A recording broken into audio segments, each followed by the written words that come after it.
सुंदरवन जंगल में बहुत सारे पशु पक्षी मिलजुल कर रहा करते थे। उसी जंगल में लाडो नाम की चिड़िया अपने 2 बच्चों के साथ रहती थी। लाडो बहुत मेहनती और दयालु चिड़िया थी। दिन होते ही अनाज की खोज में जाना और शाम होते ही वापस आकर अपने भूखे बच्चों को खिलाना, यही लाडो का काम था। उसके पड़ोस में ही बुलबुल चिड़िया रहती थी। उसके भी 2 बच्चे थे। उसका घर मिट्टी का था, उस वजह से उसे गर्मी के मौसम से बड़ी राहत मिलती थी। चलो बच्चों, अब नहाने का समय हो चुका है। चलो चलो नहाने। नहीं मम्मी, हमें नहीं नहाना।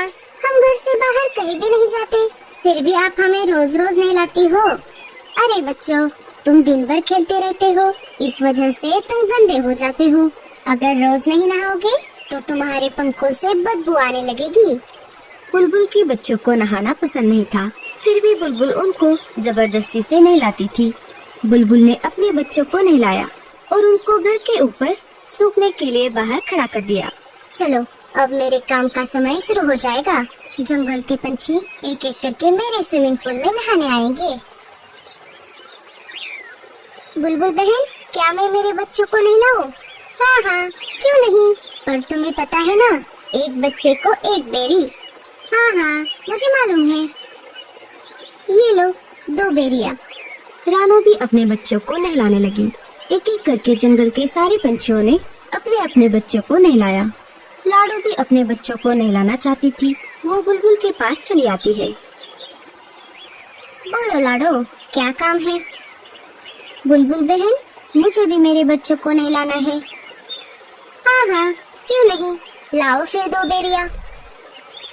अभी तो मेरे पास बेरियां नहीं है बहन, जब मैं पहाड़ी इलाकों में जाऊंगी तब बेरियां लेकर आऊंगी और तुम्हें दे दूंगी।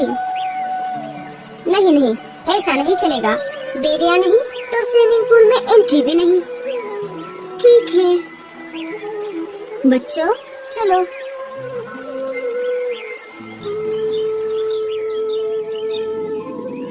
माँ, हमें भी बुलबुल आंटी के स्विमिंग पूल में नहाना है। लाडो ने बच्चों को समझाते हुए कहा। नहीं बच्चों, हम नहाने के लिए नदी में जाएंगे, वहाँ का पानी साफ सुथरा है। लाडो अपने बच्चों को स्विमिंग पूल में नहलाना चाहती थी। बेचारी लाडो कर भी क्या सकती थी। बेरियों का पेड़ ऊंचे पहाड़ी पर था और लाडो अपने बच्चों को अकेला घर पर छोड़कर उतनी दूर नहीं जाना चाहती थी। वो अपने बच्चों को लेकर नदी पर आ जाती है और एक एक करके उनको नदी के पानी में नहलाती है।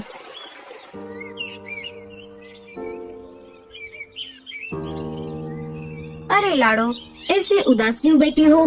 क्या कुछ परेशानी है? अरे नहीं कालू भैया, ऐसी कोई बात नहीं है। सोनू मोनू को बुलबुल चिड़िया के स्विमिंग पूल में नहाने की बहुत इच्छा है, लेकिन वो नहाने के बदले बेरियों की मांग कर रही है और अभी तो मेरे पास बेरिया नहीं है। बेरिया लाने के लिए मुझे ऊंचे पहाड़ी पर जाना होगा, पर मैं मेरे बच्चों को घर पर अकेला छोड़कर उतनी दूर नहीं जा सकती। बस इतनी सी बात, मैं हूँ ना, मैं पहाड़ी इलाकों में जाकर बेरिया ले आऊंगा। बड़े आए जाने वाले। क्यों जी, आपके पास कोई दूसरा काम नहीं है क्या? ना बीवी है ना बच्चे। आप एक काम करो, सारे पंछियों के काम फोकट में करो। अरे गोरे, मैं तो ऐसे ही कह रहा था, मैं पहाड़ी इलाकों में जाता रहता हूँ ना, इसीलिए मैंने ऐसा कहा। तुम भी ना गोरी। बहुत दिनों से जग्गू सेब मांग रहा है, क्या आपने ला कर दिया? कोई जरूरत नहीं है किसी की मदद करने की, अब सीधा मेरे साथ घर चलो। कालू कौवा वहाँ से चला जाता है। मम्मी, मुझे भी स्विमिंग पूल में नहाना है। अरे जग्गू, तुझे नहाने की कोई जरूरत नहीं है, तू तो वैसे भी साफ सुथरा है।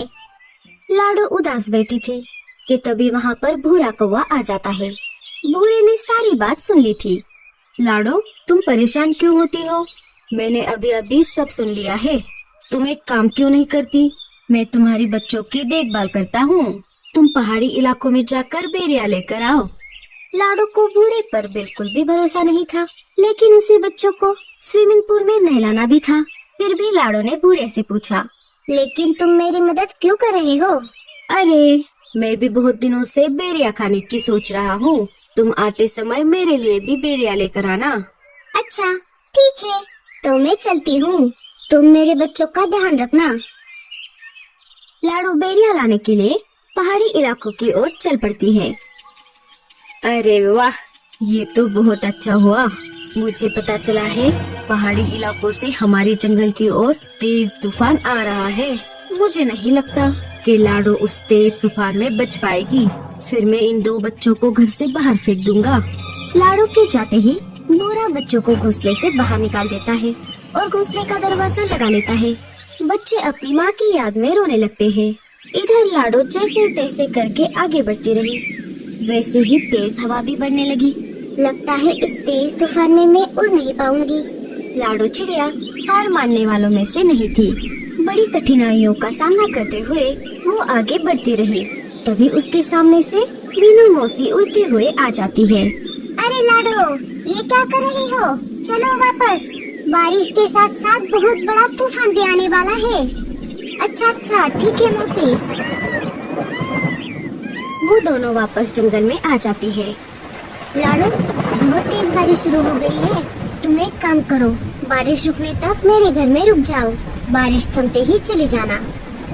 दोनों मीनू मौसी के घोंसले के अंदर चली जाती है। बारिश अपने जोरों पर थी। मेरे बच्चे ठीक तो होंगे ना? इधर बेचारे बच्चे तेज बारिश में भीग रहे थे।